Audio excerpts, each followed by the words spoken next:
tienen a sus niños con ellos. Si algún niño necesita algo o está incómodo, entonces pueden salir aquí a este cuarto del lado y estar ahí mientras se calman. Pero los niños todos van a estar con sus padres. La tercera y última es que hoy estamos iniciando algo que no vamos a detenernos hoy. Con todo este montaje vamos a tener diferente número de semanas y vamos a estar aprendiendo todos juntos acerca de este tabernáculo, el tabernáculo de Moisés o el tabernáculo del Antiguo Testamento.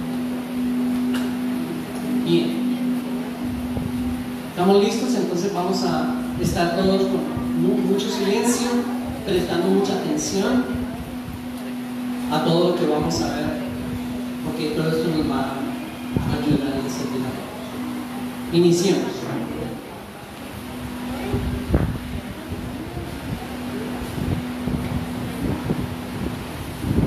Después de un largo tiempo de caminar rodeados de grandes montañas de arena, modeladas por los fuertes vientos e interminables sabanas, aún protegidos por las columnas de nube durante el día y la de fuego en la noche, la insolación les seguía. Ahora, por fin el pueblo de Israel veía que la construcción del tabernáculo había terminado. Moisés fue quien dirigió y supervisó toda la obra según las directrices que Dios le había dado en el monte Sinaí. Todo fue hecho de acuerdo al modelo. No sobró ni faltó un solo detalle. Por fin estaba listo el lugar de reunión, el lugar de encuentro de Dios con su pueblo. Dios en su gracia estaba proveyendo un camino para que las personas vivan en su presencia, un camino en que los pecadores podrían vivir y acercarse a Él sin ser destruidos. Tal vez nos preguntemos, si la presencia de Dios es buena, ¿cómo puede ser peligrosa? Mírenlo de esta manera, para que podamos entenderlo. Dios es como el sol, radiante y abrasador. No hay forma en que alguien intente acercarse a Él sin ser destruido. Es por ello que Dios en su misericordia establece tres formas para que su pueblo pueda acercarse a Él: los rituales, la tarea sacerdotal y el día de la expiación. Todas ellas se llevaban a cabo en este lugar, lo que hoy conocemos como el tabernáculo de Dios en el desierto. Así que hoy, al igual que hace miles de años, te invitamos a entrar en Él, a experimentar las figuras que Dios usó para mostrarnos las verdades espirituales que vivimos hoy. Iniciemos. El atrio es un patio a cielo abierto muy grande y estaba rodeado de cortinas de lino fino torcido de 5 metros de alto, que a su vez estaban sujetas a las columnas por medio de corchetes. Esas columnas están distribuidas así: 20 al costado norte y 20 al costado sur, 10 al occidente y 10 al levante o entrada. En esta parte del tabernáculo pueden entrar todos. Entrad a sus atrios.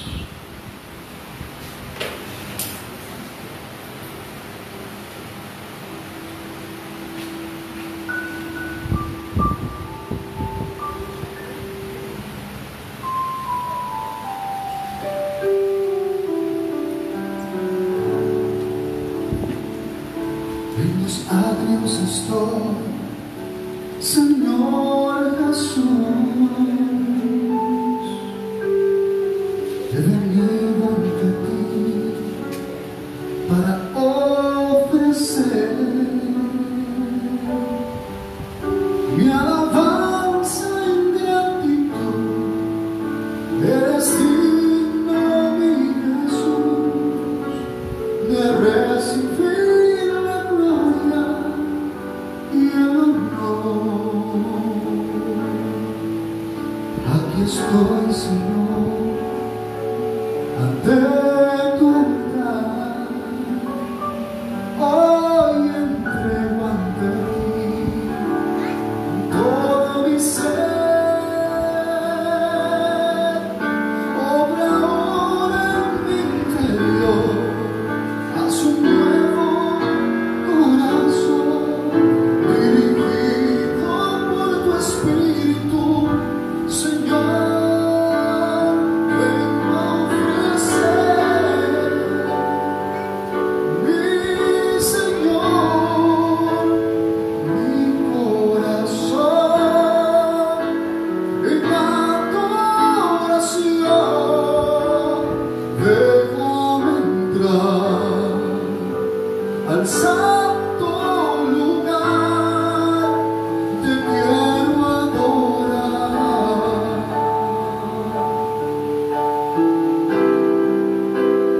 pongo mi ser a tus pies, cual perfume de grato olor. Déjame entrar al santo lugar, te quiero adorar,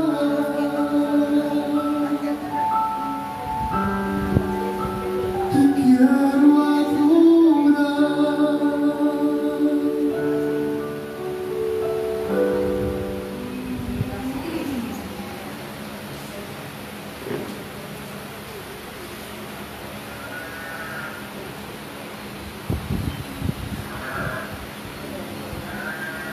Yo soy uno de los sacerdotes que sirven en este lugar, llamado Heraclio.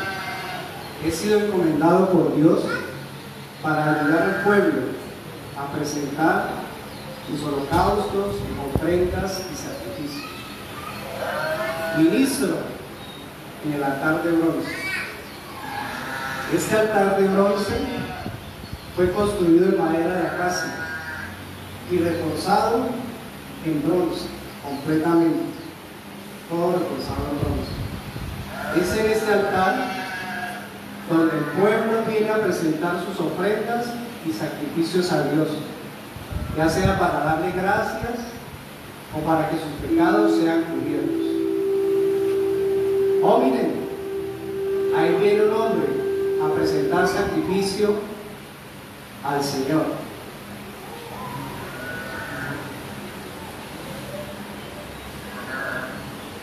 La paz del Señor sea sobre ti, hijo. La paz del Señor sea sobre ti, sacerdote. He venido a presentar mi ofrenda porque he pecado contra Dios. Déjame revisar el cordero, hijo, para ver si es aceptable al Señor. Recuerda que debe ser de 1 año y perfecto.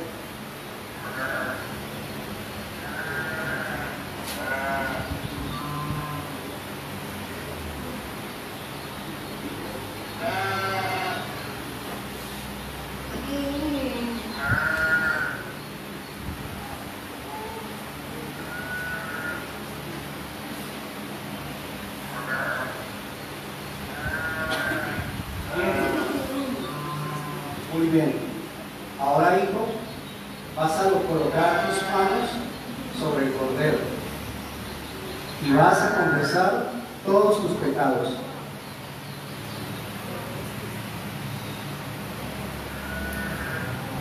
Acuérdate que tus pecados, cada uno de ellos, va a ser puestos sobre este inocente hermano y que él va a morir y va a llevar tu culpa. ¿Entiendes esto? Sí. Entonces, hijo, toma el cordero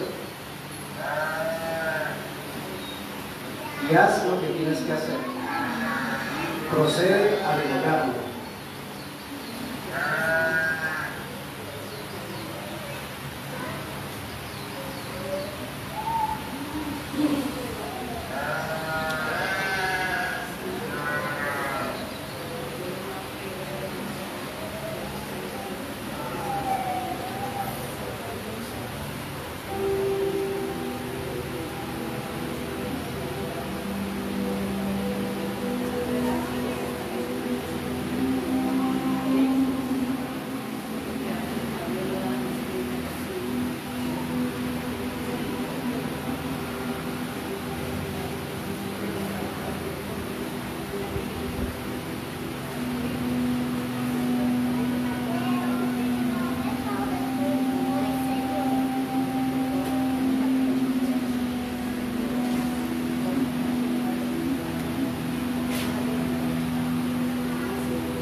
El Señor ha aceptado tu ofrenda, tus pecados han sido cubiertos.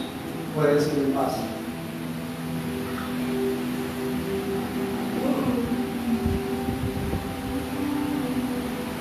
El otro mueble que se encuentra en el atrio es la fuente de bronce o lavacro. Esta fuente fue hecha con los espejos de las mujeres que eran de bronce, de tal manera que el acercarme o el que se acerque a esta fuente puede ver su reflejo en ella.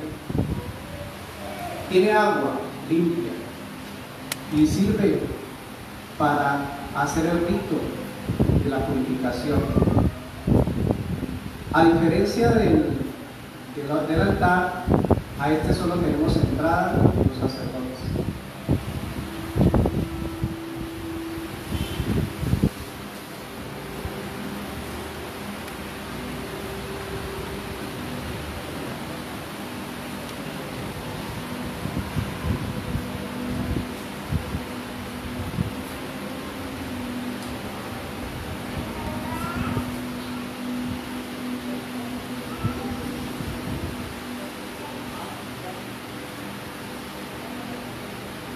El lugar santo es la primera habitación del tabernáculo, totalmente cubierto por cortinas y en su techo por pieles de animales.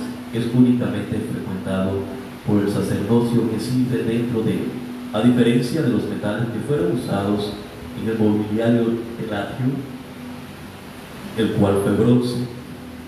En esta parte, el material que prima es el oro. Tiene un velo de acceso mucho más estrecho.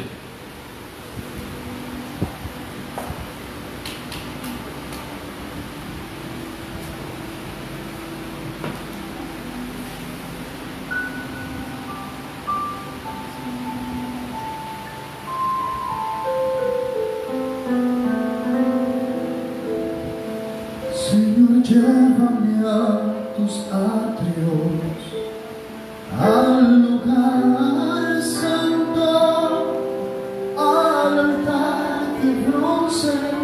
Señor, tu rostro quiero ver. Pásame a la muchedumbre, por donde el sacerdote canta, innomable y sed de justicia, y solo encuentro un lugar. Llévame al lugar santísimo, por la sangre del Cordero Redentor. Llévame al lugar santísimo,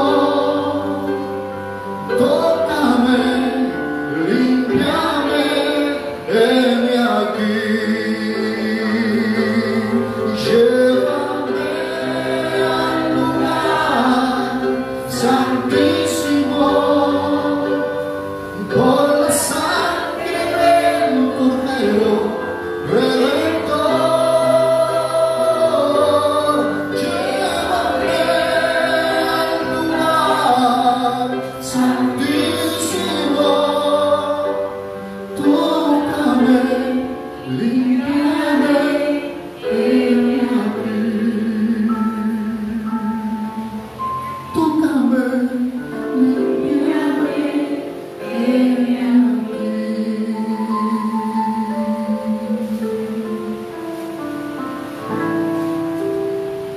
Yo soy uno de los sacerdotes que sirve acá en el lugar santo y soy la encargada de mantener la luz encendida en el candelero. Este candelero está hecho de oro puro, está formado por un pie y una caña central. También tenemos 6 brazos, 3 de un extremo y 3 del otro. En los extremos de los brazos encontramos unas lamparillas, las cuales contienen aceite de oliva. Este aceite tiene que mantenerse para que la luz arda continuamente y nos brinde una luz acá en este lugar, ya que es nuestra única fuente de luz.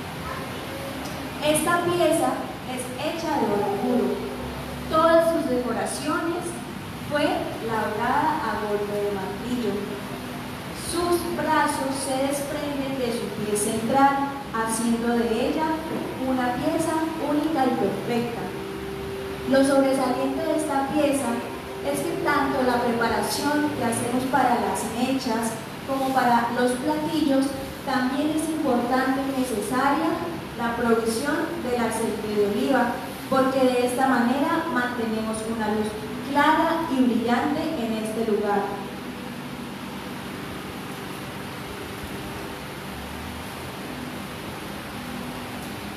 Yo soy un sacerdote que sirve al Señor en la mesa de la proposición.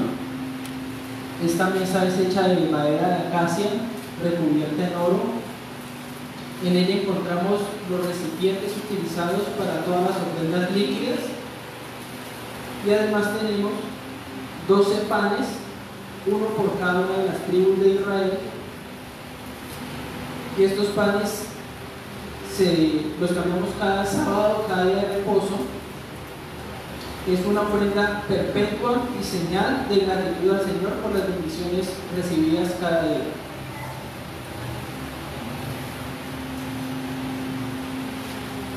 También sirvo en el altar del incienso. Este altar está hecho de madera de acacia. Está todo recubierto en oro puro. Nosotros como sacerdotes tenemos que dar y quemar todas las mañanas y al anochecer este incienso, porque es nuestro estatuto perpetuo. Al momento que realizan también un sacrificio, ofrecemos y quemamos este incienso, ya que de esta manera podemos contrastar los olores que se presentan debido a los sacrificios. El propósito de este altar es ofrecer un olor grato al Señor.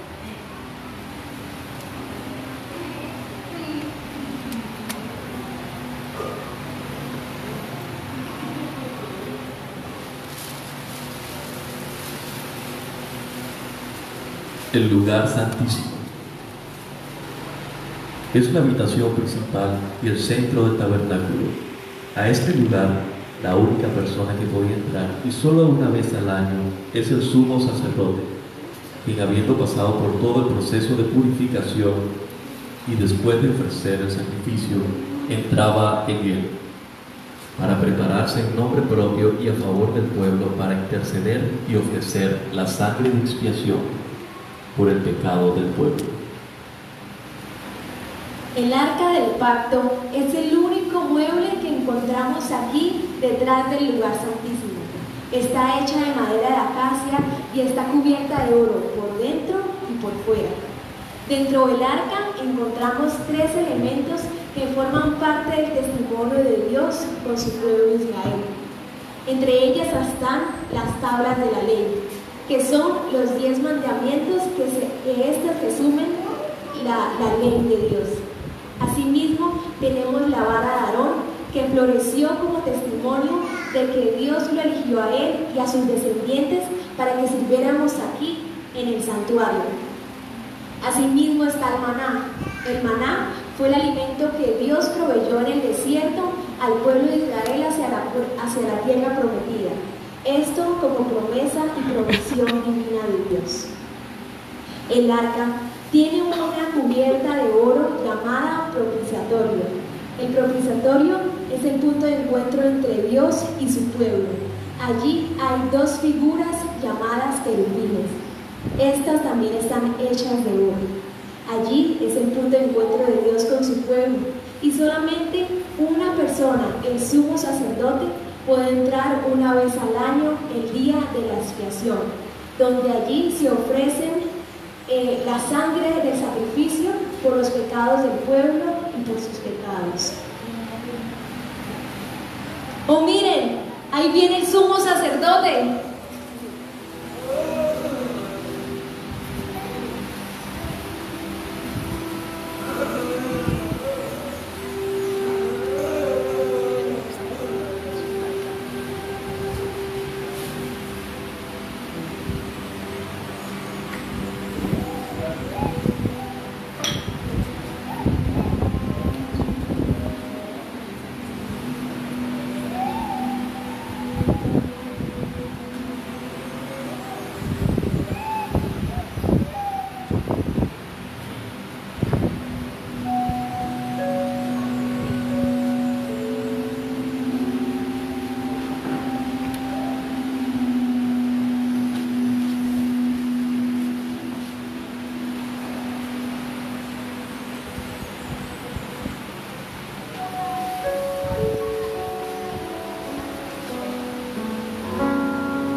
Donde el sacerdote canta, tengo hambre y sed de justicia, y solo encuentro un lugar. Llévame al lugar santísimo, por la sangre del Cordero Redentor.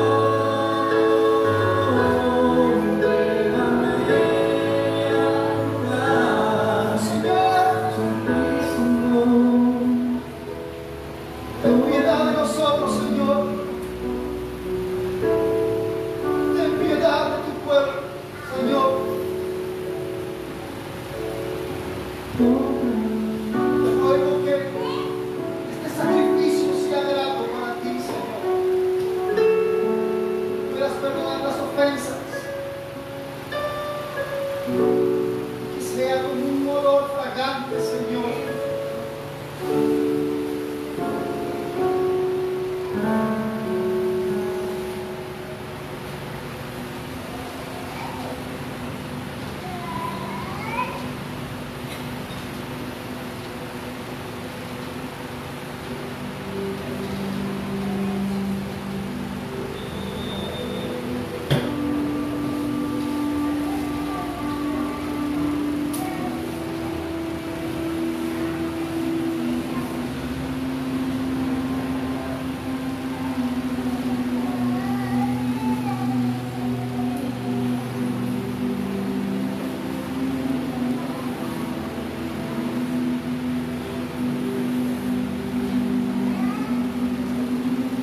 Gracias, Señor.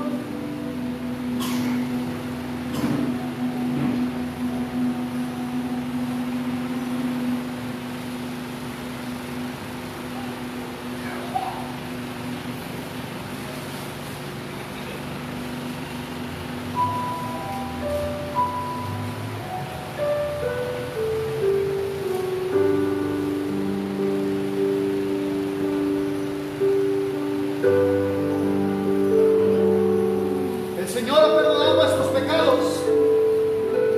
El Señor nos ha liberado del pecado. Vayan en paz.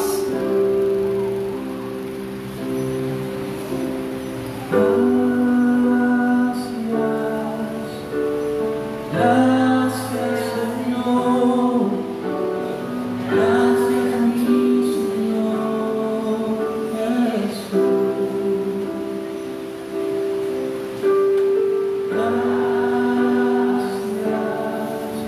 Muchas gracias, Señor. Gracias, mi Señor.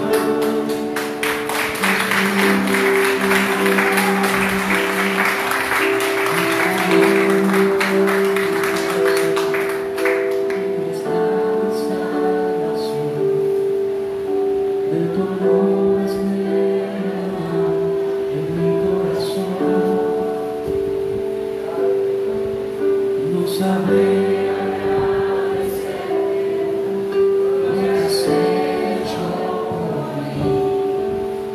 Solo puedo darte ahora mi canción para darte las gracias. Gracias, Señor. Gracias, mi Señor Jesús, para darte las gracias. Muchas gracias, Señor. Gracias, mi Señor Jesús. Y en la cruz diste tu vida, entregaste todo allí. Vida eterna regalaste al morir. Por tu sangre tengo entrada ante el trono celestial. Puedo entrar confiadamente ante ti para darte las gracias. Muchas gracias, Señor. Gracias, mi Señor Jesús, para darte las gracias. Muchas gracias, Señor. Gracias, mi Señor Jesús. Gracias, mi Señor Jesús.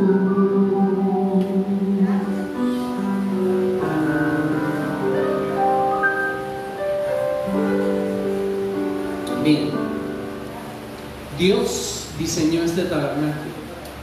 No fue Moisés, ni fue ninguno de sus ayudantes. Dios lo diseñó. Y luego Dios le dijo a Moisés: vas a hacer el tabernáculo tal y como yo te he mostrado, con cada detalle. Que Dios es el diseñador del tabernáculo del desierto. Y vamos a estar escuchando las escrituras, porque allá es donde tenemos que referirnos al pensar en todo esto. Entonces he pedido por favor que me ayuden varias personas. ¿Quién tiene Hebreos capítulo 8, versículos del 1 al 5? Bien, vamos a escuchar. Ahora bien, el punto principal de lo que se ha dicho es este: tenemos tal sumo sacerdote que se ha sentado a la diestra del trono de la majestad en los cielos, como ministro del santuario y del tabernáculo verdadero, que el Señor erigió, no el hombre, porque todo sumo sacerdote está constituido para presentar ofrendas y sacrificios, por lo cual es necesario que este sumo sacerdote también tenga algo que ofrecer. Así que si él estuviera sobre la tierra, ni siquiera sería sacerdote, habiendo sacerdotes que presentan las ofrendas según la ley, los cuales sirven a lo que es copia y sombra de las cosas celestiales. Tal como Moisés fue advertido por Dios cuando estaba a punto de erigir el tabernáculo, pues, dice él, haz todas las cosas conforme al modelo que te fue mostrado en el monte. Gracias. Entonces Hebreos nos dice que este tabernáculo que existió realmente en el desierto no era el verdadero, que era una sombra del verdadero. Entonces, ¿cuál es el tabernáculo verdadero? Alguien, por favor, que tenga Juan capítulo 1, versículo 14. El Verbo se hizo carne y fue un tabernáculo entre nosotros, y vimos su gloria, gloria como la del unigénito del Padre, lleno de gracia y de verdad. Amén. Una vez más, Isaías, por favor. El Verbo se hizo carne y fue un tabernáculo entre nosotros, y vimos su gloria, gloria como la del unigénito del Padre, lleno de gracia y de verdad. Muy bien. Entonces, ¿de quién está hablando Juan? Del Señor Jesús. Y cuando leemos en nuestras Biblias, Juan 1:14 dice, y habitó entre nosotros. Pero en el original en que fue escrito el Nuevo Testamento, que fue el idioma griego, dice, y fue un tabernáculo entre nosotros. Así que Hebreos y Juan nos están diciendo que por supuesto este no era el verdadero tabernáculo es Cristo el Señor. Y cada una de las partes de este tabernáculo nos hablan de Él, de Cristo. ¿Por qué estamos hoy aquí con todo esto que ha costado muchísimo trabajo, y voy a hablar de eso más tarde? No para mostrar esto a nadie, no para tener un espectáculo, no para reunir personas, es para que los que Dios ha unido a esta comunidad sigamos seriamente aprendiendo y creciendo en el conocimiento de Cristo. Ese es el propósito. Ese es el propósito de este tabernáculo. Así que comencemos aquí, el altar del holocausto, el altar del sacrificio. Este lugar que vemos hoy aquí está demasiado limpio y ordenado para lo que en verdad fue el altar original. Era un altar donde continuamente cientos y miles de sacrificios de animales eran presentados como el que acabamos nosotros de ver. Este altar del holocausto es la cruz de Cristo, la cruz en que Él dio su vida por nosotros, la cruz en que fue inmolado, sacrificado por nosotros. Me encanta Juan capítulo 19 cuando Juan en el versículo 1 dice, y Él cargando su cruz salió. Porque Él cargó este tabernáculo, Él cargó este altar del holocausto. Este altar es la cruz que nos habla del sacrificio, de la sangre derramada, de la muerte del cordero que fue inmolado. Juan el Bautista dijo, Él, cuando vio a Jesús, dijo, Él es el Cordero de Dios que quita el pecado del mundo. Si ustedes notaron, cada vez que se usó la palabra pecados aquí en la representación, se habló de cubrir, porque nunca eran perdonados, eran cubiertos. Y lo que tenían que hacer el próximo año era volver a cubrirlos y volver a cubrirlos, porque nunca eran perdonados, pero no así el sacrificio de Cristo Jesús. Porque vamos a las Escrituras. ¿Quién tiene Hebreos 10, versículo 14?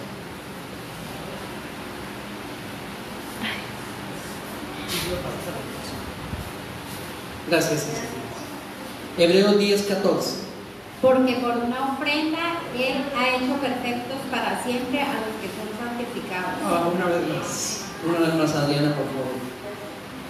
Porque por una ofrenda Él ha hecho perfecto para siempre a los que son santificados. ¡Qué descanso! Ya no es año tras año, ya no es cordero tras cordero. Una sola ofrenda del Hijo de Dios fue necesaria para hacernos a nosotros perfectos para siempre. ¿Creemos eso, hermanos? Debemos creerlo, tenemos que creerlo. Es nuestra única opción, creer que esa ofrenda que Él hizo por nosotros fue perfecta y eterna. ¿Quién tiene Hebreos 9, del 13 al 14? Ahí está el micrófono. Porque si la sangre de los machos cabríos y de los toros y la ceniza de la novilla rociada sobre los que se han contaminado santifican para la purificación de la carne, cuánto más la sangre de Cristo, quien por el Espíritu eterno Él mismo se ofreció sin mancha a Dios, purificará nuestra conciencia de obras muertas para servir al Dios vivo. Gracias. Los corderitos que eran traídos a este altar todo el tiempo eran corderitos que no sabían lo que estaba sucediendo, absolutamente inocentes de todo, no solamente de los pecados que luego eran puestos sobre ellos, sino de toda la situación. Ellos no sabían, pero no así nuestro cordero, porque escúchenme bien, el sacrificio de nuestro cordero fue absolutamente voluntario. A Él nadie lo obligó, a Él nadie lo trajo a este altar. Él mismo puso su vida voluntariamente, y muy claramente así lo enseñan las Escrituras, como acabamos de leer. Entonces, este altar del holocausto nos habla de Él, de su cruz, de su sacrificio y de su sacrificio perfecto por nosotros. Seguimos y nos encontramos con el segundo mueble, que nos dijo muy bien el sacerdote, que era llamado ¿qué? La fuente. ¿Qué más nos dijeron? ¿De qué estaba hecho? Nos hicieron con los espejos de las mujeres que nos ofrendaron y de ese bronce hicieron esta fuente. Muy posiblemente la fuente, como era hecha de bronce y bruñido en metal, cuando se acercaban a la fuente para lavarse, se veían en ella, podían ver su reflejo ahí. Y luego, con el agua, obviamente realizaban el rito de la purificación de sus manos, muchas veces sus rostros y sus pies en otras ocasiones. Esta fuente, una vez más, nos habla de Cristo, de su obra por nosotros. Entonces aquí Él dio su vida y nos salvó, nos libró de la muerte porque nosotros merecíamos estar sobre este altar. Pero cuando Él lo hizo, ya nos libró del altar, no tenemos que pasar por ese altar. Pero ahora nos lleva a la fuente, y Cristo en la fuente ya no es simplemente el Cristo salvador de la muerte, pero también es el Cristo santificador y purificador. Y Él hace esa obra a través del Espíritu Santo que mora en nosotros. Entonces vamos a las Escrituras. ¿Quién tiene Efesios 5, 25 y 26? Sean, pues, imitadores de Dios como hijos amados, y anden en amor, así como también Cristo les amó, y se dio a sí mismo por nosotros, ofrenda y sacrificio a Dios, como fragante aroma. Entonces Cristo es la fuente que a través de la obra del Espíritu Santo ya nos salvó de la muerte, pero aún aquí en esta vida, aquí mientras vivimos aquí en la tierra, estamos salvos de la muerte por su obra, pero también nos está purificando continuamente, lavándonos nuestra forma de ser, nuestra forma de vivir, nuestra forma de pensar, nuestra forma de tomar decisiones, porque todos somos pecadores aún. Pero Él continuamente nos está lavando, y por eso los sacerdotes, cada vez que iban a pasar al lugar santo, tenían que lavarse en la fuente, no podían pasar al lugar santo sin lavarse en la fuente. Pero acuérdense, esta fuente es Cristo Jesús, purificándonos, santificándonos cada día, porque eso es lo que el Espíritu de Dios está haciendo en nosotros. Y esta fuente es la palabra de Dios. Porque en la palabra de Dios es que nosotros vemos el reflejo de lo que somos. Nadie más puede mostrarnos lo que somos, nuestras equivocaciones y pecados, sino la palabra de Dios, y por eso tenemos que vivir en ella. Acordémonos que cada vez que nosotros vamos a las Escrituras para leerlas, para meditar en ellas, nos vemos reflejados en las Escrituras, y las Escrituras nos muestran quiénes somos y lo que el Señor está haciendo en nosotros, lavándonos con agua pura cada vez. Entonces sigamos. Después de pasar la fuente, había una dificultad, una barrera grande, y es que ya nos encontrábamos con un velo. A este lugar, el atrio, podían venir todas las personas del pueblo, pero solamente a traer sus sacrificios, no podían permanecer aquí. Venían, traían los sacrificios como lo hizo Anderson, y luego se iban cuando su sacrificio era presentado. Los únicos que se les permitía lavarse en la fuente y seguir hasta acá eran los sacerdotes, que estaban nombrados para eso, consagrados para eso. Entonces nos encontramos con el velo. Voy a pedir a los sacerdotes si pueden por favor abrir el velo del lugar santo. Gracias.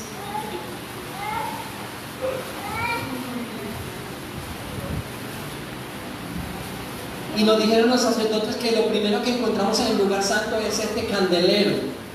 Ese velo continuamente estaba cerrado, y también esta parte de aquí en adelante tiene un techo. Esta no, el atrio era al aire libre, cielo abierto, pero de aquí en adelante la tienda estaba cubierta con pieles de animales. Entonces todo de aquí en adelante era absolutamente oscuro, no tenía ventanas, ninguna entrada de luz. La única fuente de luz en el lugar santo eran las luces del candelero, que tenían que estar encendidas todo el tiempo. Este candelero y la luz que de él emana nos habla de la obra del Espíritu Santo en nuestras vidas. No es posible ser iluminados a no ser que sea el Espíritu Santo el que lo hace. Inclusive cuando leemos las Escrituras, cualquiera puede acercarse a la Biblia y leerla, pero si no está presente el Espíritu Santo para traer luz, quedamos en igual y en la misma oscuridad. No hay nada que pase en nuestras vidas, en nuestra mente, en nuestro corazón. El único que puede vivificar las escrituras en nosotros es el Espíritu Santo, que está representado, simbolizado por el candelero, que era la única fuente de luz, repito, en el lugar santo. ¿Es posible entender las escrituras sin la ayuda del Espíritu Santo? No es posible. No es posible ser alimentado por las escrituras a no ser que el Espíritu Santo haga la obra de darnos la luz que necesitamos. Al frente del candelabro tenemos la mesa de los panes. Esos panes solo podían ser comidos por los sacerdotes, nadie más podía comerse los panes. Hubo una excepción: David en el Antiguo Testamento, con un grupo de los suyos, el sacerdote les permitió comer los panes de la proposición porque estaban muriendo de hambre, literalmente. Y era una muestra de la gracia de Dios. Cuando llegamos a la mesa, y ahorita vamos a ir a los textos, nos encontramos los panes que tenían que estar ahí permanentemente, eran cambiados cada día de reposo, ¿verdad? Nos dijo el sacerdote. Y inmediatamente nos referimos a Jesús, porque Jesús dijo en Juan capítulo 6, versículos 48 al 51, ¿quién lo tiene? Juan 6, 48 al 51, gracias. Yo soy el pan de vida. Los padres de ustedes comieron el maná en el desierto y murieron. Este es el pan que desciende del cielo, para que el que coma de él no muera. Yo soy el pan vivo que descendió del cielo. Si alguien come de este pan, vivirá para siempre. El pan que yo también daré por la vida del mundo es mi carne. Bien, entonces, ¿quién es el pan de la mesa? Cristo Jesús. Cristo es el pan. Y yo quería que miráramos la conexión directa que hay entre el candelero y la mesa de los panes, porque el candelero nos da luz, ¿cierto?, para poder discernir las escrituras, pero cuando esas escrituras nos alimentan, estamos comiendo el pan que está sobre la mesa, que es Cristo Jesús, porque lo que hacen las escrituras por la obra del Espíritu Santo es revelar a Cristo. Y cuando nosotros crecemos en el conocimiento de Cristo, es como si nos alimentáramos de los panes que están sobre la mesa de los panes. Segunda de Corintios 4, 6. ¿Quién tiene Segunda de Corintios 4, 6? ¿Acá? No, ok, ya lo tienen en el fondo. Gracias.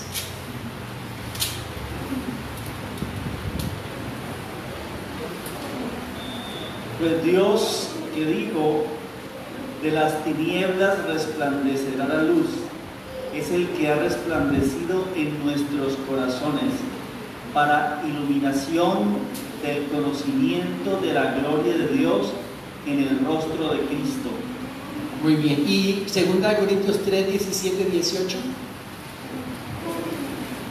Ahora bien, el Señor es el Espíritu, y donde está el Espíritu del Señor hay libertad. Pero todos nosotros, con el rostro descubierto, contemplando como un espejo la gloria del Señor, estamos siendo transformados en la misma imagen de gloria en gloria, como por el Señor, el Espíritu. Es la obra del Espíritu Santo la que nos ilumina, y cuando nos da la luz que necesitamos para entender las Escrituras, estamos comiendo de Cristo y nos mantenemos nutridos espiritualmente. Cada conexión es absolutamente maravillosa. Cada simbología del tabernáculo es sorprendente. El último mueble que encontramos en el lugar santo es el altar del incienso, que estaba muy cerca al lugar santísimo, porque ustedes se dan cuenta que hay otro velo que hace separación entre el lugar santo y el lugar santísimo. Ese altar continuamente tenía que estar emanando el aroma fragante del incienso, todo el tiempo delante del Señor tenía que estar emanando ese aroma. Era un aroma agradable a Dios, de adoración, que mantenía al Señor agradado, y ese incienso los sacerdotes tenían que todo el tiempo proveer al altar para que estuviera elevando incienso. Ese altar del incienso, por supuesto, que es Cristo Jesús. Cristo Jesús. En 2 ocasiones, de la única persona en todo el Nuevo Testamento, en 2 ocasiones, el Padre mismo dijo: he aquí mi Hijo amado, en quien me complazco, me deleito, me agrado. Él es para mí ese incienso grato, su vida, su obediencia, su entrega, todo de Él es al Padre un incienso grato, y ese altar del incienso, perdón, es Cristo Jesús. Efesios capítulo 5, versículos 1 y 2. ¿Ya lo habían leído? ¿Quieres volver a leerlo, por favor? ¿Hiciste el papelito? ¿No lo tienen? Bueno, busquémoslo, por favor, alguien que lo busque. Efesios 5, 1 y 2.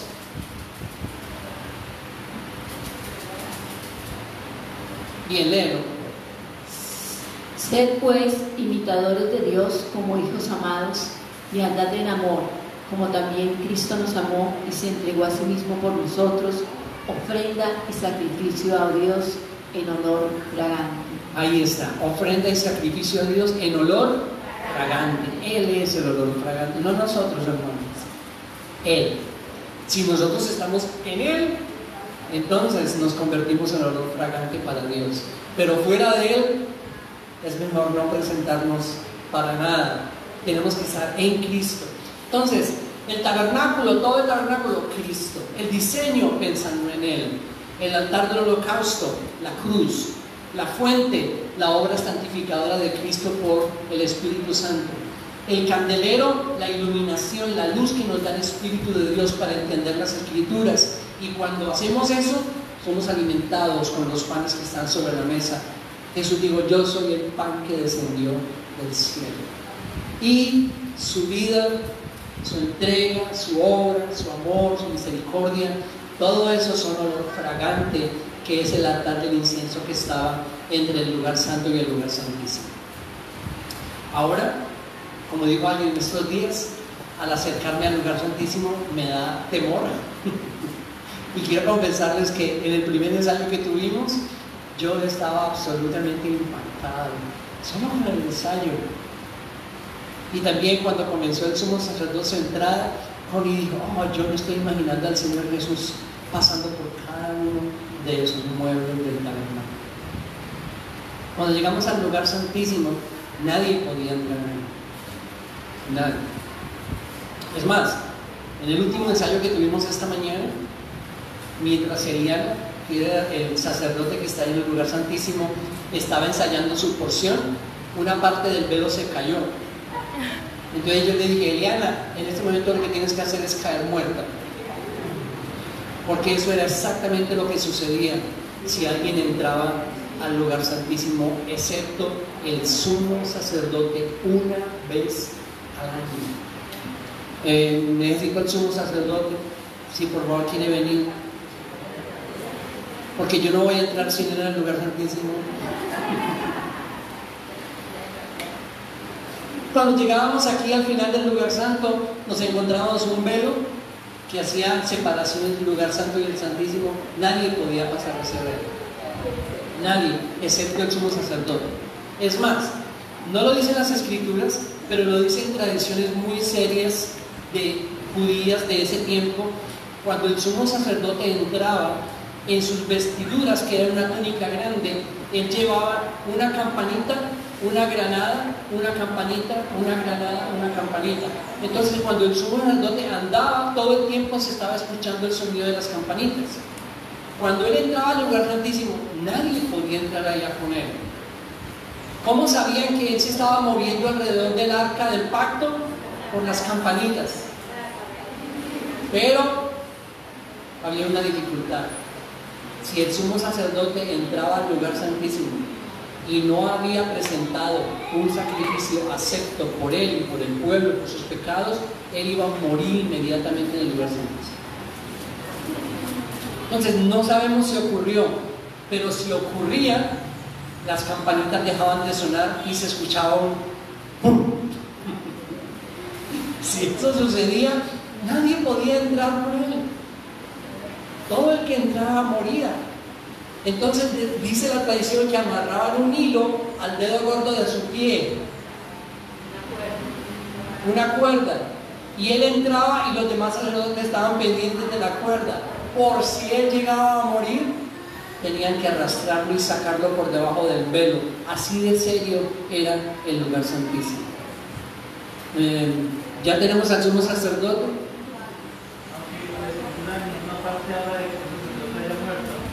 No, nunca dice eso.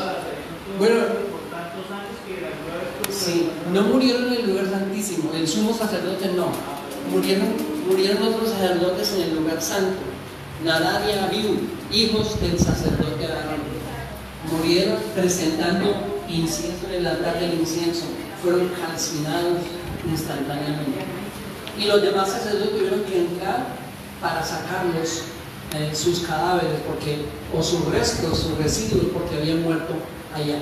Ahora pensaba cuando Samuel contó a Elí, que Dios le reveló lo que estaba pasando con Elí y sus hijos, que hacían toda clase de fechorías ahí en el lugar santo. El sacerdocio llegó a tener tiempos muy difíciles en diferentes puntos de la historia.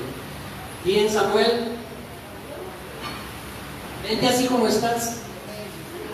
No, claro que sin efod no, yo no entro sin efod. Póngale las campanas por si acaso.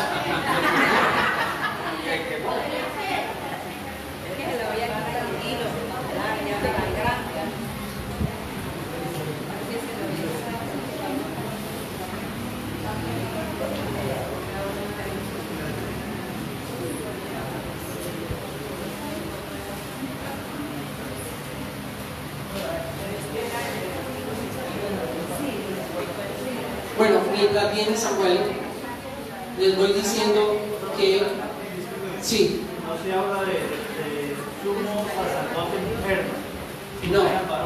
Sí, en ese tiempo eran todos varones. No había mujeres sumo sacerdote. Hermanos, mientras viene el sumo sacerdote que ya viene, dentro del lugar santísimo solo había un mueble que se llamaba el arca del pacto, el arca del testimonio. Y esa arca era una caja rectangular, ya la vamos a ver, y sobre esa caja tenía una tapa que era llamada propiciatorio, lo dijo la sacerdote Eliana. Elí, sin el alma, después se le añadieron el alma. Entonces, esa tapa era la que cubría el arca. En algunas ocasiones, en momentos de la historia, por ejemplo, los filisteos una vez se robaron el arca del pacto y se la llevaron a su tierra. Y cuando llegó el arca allá, dijeron: uy, esa arca es muy poderosa porque nunca podemos vencer a Israel cuando ellos tienen esa caja. Por eso se la robaron y se la llevaron a su territorio. Y cuando llegó allá, nos dijeron: ay, ya tenemos esa caja, ahora sí que nos va a ganar. Miremos a ver qué hay dentro. Oh, y abrieron el propiciatorio y se desató un juicio, una plaga terrible entre ellos, y mató miles de filisteos porque destaparon el propiciatorio del arca del pacto. Ven, somos sacerdotes.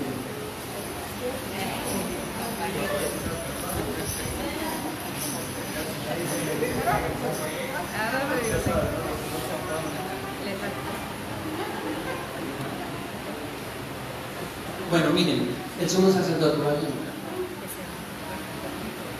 este sumo sacerdote, sí. Este sumo sacerdote representa a Cristo. Él es el sumo sacerdote. Y vamos a hacerlo en las próximas semanas, hablar de diferentes aspectos absolutamente maravillosos y lindos. Pero el sacerdote en su pectoral lleva 12 piedras preciosas, cada una representando una de las tribus de Israel. Pero esas mismas tribus las llevaba en 12 piedras que llevaba sobre sus hombros, 6 en un hombro y 6 en el otro hombro, representando las 12 tribus de Israel. Cuando él entraba al lugar santísimo, aunque nadie podía ir con él iba representando a cada una de las 12 tribus de Israel y las llevaba en su corazón, pero también sobre sus hombros, cargando la culpa y el pecado de todo el pueblo y llevándolos en su corazón. Ese es Cristo. Hebreos, cuando dice que este sumo sacerdote nuestro no entró con sangre ajena, cuando el sumo sacerdote aquí presente llevaba sangre, era sangre ajena. No era la de él ni la de ningún sacerdote, era la del Cordero inocente. Pero dice Dios que cuando nuestro sumo sacerdote entró al lugar santísimo, llevaba su propia sangre, ninguna ajena, era su propia sangre. Y nosotros estábamos ¿dónde? Aquí. Aquí las piernas quedaron un poquito abajo. Cerca a su corazón y sobre sus hombros. Sobre sus hombros. Hermanos, yo no sé, puede ser muy romántico, pero piénsenlo de esta manera. Cuando el Señor Jesús fue a la cruz, tu nombre y el mío estaban escritos en su corazón y sobre sus hombros. Porque Él es el sumo sacerdote. Todos nosotros entramos con Él, o en Él, ese día que Él murió en esa cruz. Sumo sacerdote, por favor, procedamos al lugar, porque sin ti no voy a entrar. Entonces llegamos al lugar santísimo y corremos el velo.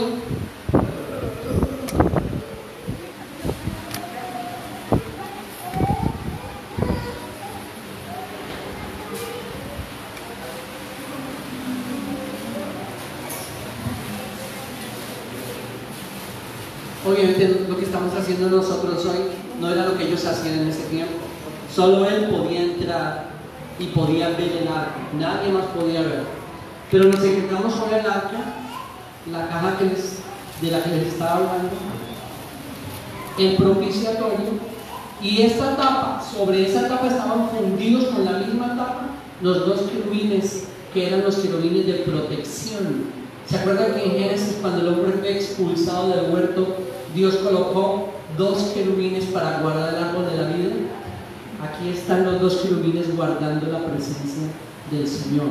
Y yo creo que cuando los filisteos destaparon el arca, sin el permiso de Dios, no le correspondía, los dos querubines hicieron su trabajo.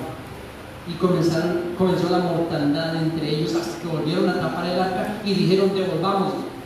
Bien, dentro del arca, Dios dijo a Moisés que debían existir algunos elementos que Eliana ya lo mencionó, pero que queríamos repetirlos.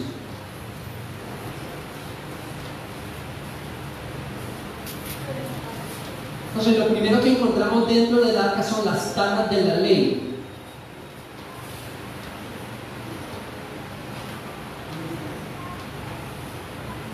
¿Se acuerdan de estas tablas? ¿Quién escribió estas tablas? ¿Quién escribió las tablas? El dedo de Dios, dice la Escritura. Dios las escribió. Y en las tablas que encontramos, el decálogo, los 10 mandamientos, para nosotros representan toda la ley del Señor que está escrita en todas las escrituras que nosotros tenemos hoy en día. Los 66 libros de la Biblia era lo primero que encontrábamos dentro del arca de su presencia.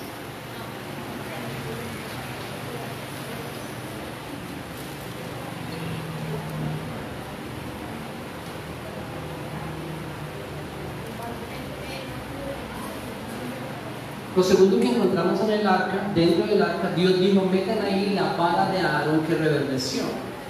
Aarón era el sumo sacerdote, y en una ocasión alguien retó la autoridad de Aarón y dijo: ¿por qué tiene que ser el sumo sacerdote? Yo también puedo ser. ¿Quién me dice que no? Entonces, ante esa división del pueblo que trataron de crear, Dios dijo: bueno, los que están diciendo que ellos también pueden ser sacerdotes van a colocar sus varas, y Aarón va a colocar la de él. La única que reverdezca y florezca es la que yo voy a determinar y confirmar el sacerdocio y la autoridad de Aarón.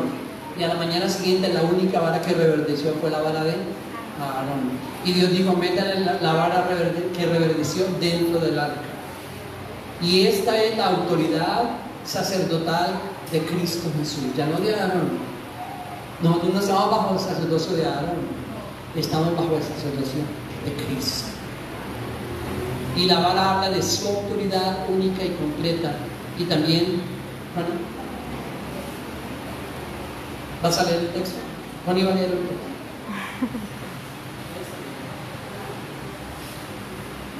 Entonces, hermanos, puesto que tenemos confianza para entrar en el lugar santísimo por la sangre de Jesús, por un camino nuevo y vivo que Él inauguró para nosotros por medio del velo, es decir, su carne, y puesto que tenemos un gran sacerdote sobre la casa de Dios, acerquémonos con corazón sincero, en plena certidumbre de fe, teniendo nuestro corazón purificado de mala conciencia y nuestro cuerpo lavado con agua pura.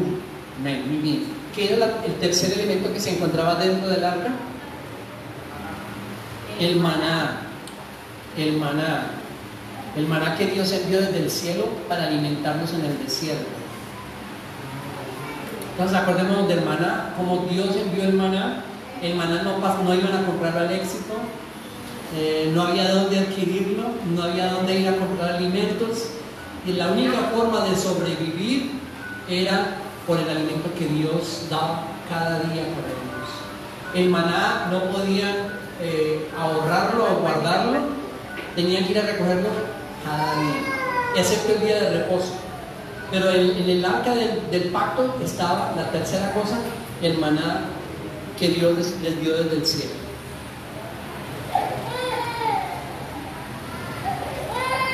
Muy bien, lo último que vamos a hacer es que vamos a volver a cerrar. Entonces, por favor, me cierran el velo.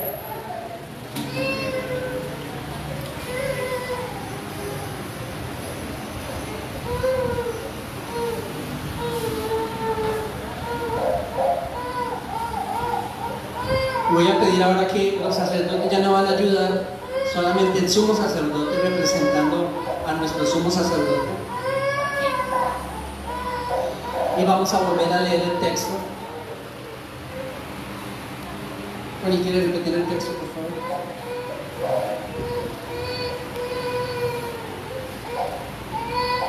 Entonces, hermanos, puesto que tenemos confianza para entrar al lugar santísimo por la sangre de Jesús, por un camino nuevo y vivo en Él, que Él inauguró para nosotros por medio del velo, es decir, su carne, y puesto que tenemos un gran sacerdote sobre la casa de Dios, acerquémonos de corazón sincero, en plena certidumbre de fe, teniendo nuestro corazón purificado de mala conciencia y nuestro cuerpo lavado con agua pura.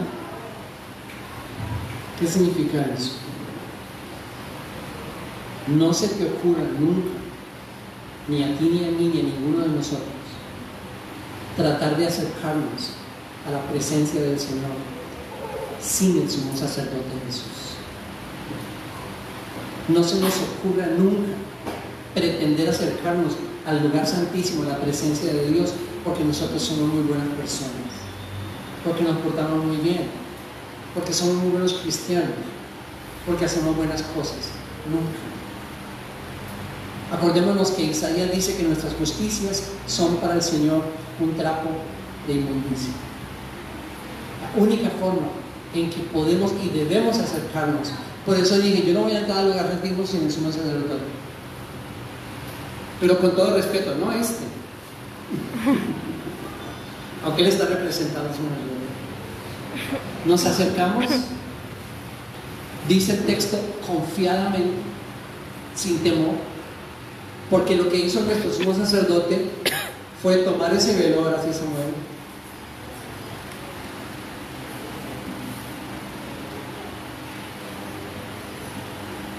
de arriba a abajo,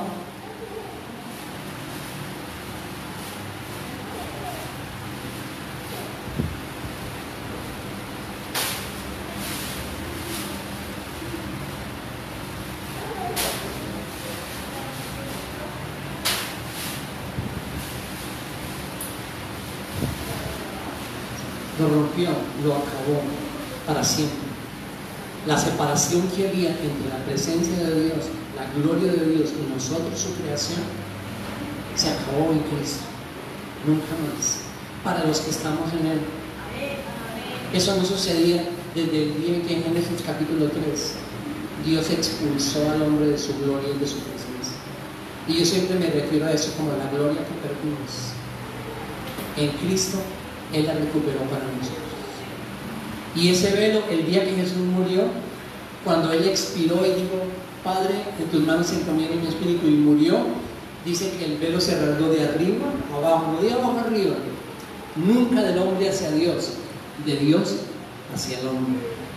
Y nuestro sumo sacerdote rompió ese velo y lo acabó para siempre. Así que hoy en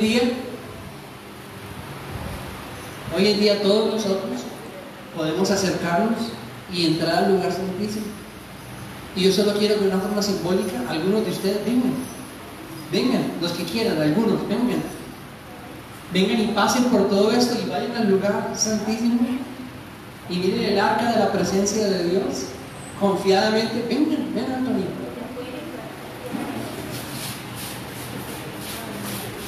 Y van saliendo rapidito para que todos puedan entrar. Con toda confianza pueden entrar.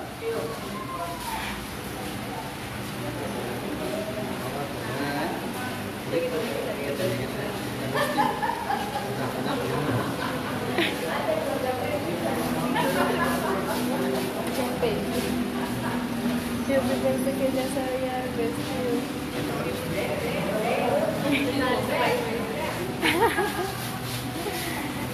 Mírense en la fuente, Laura entra con el bolso. Eso sí, no me van a dañar el arca, por favor. Bien.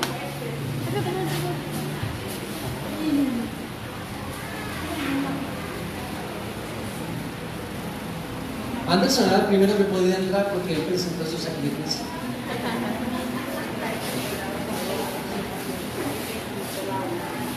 Muy bien.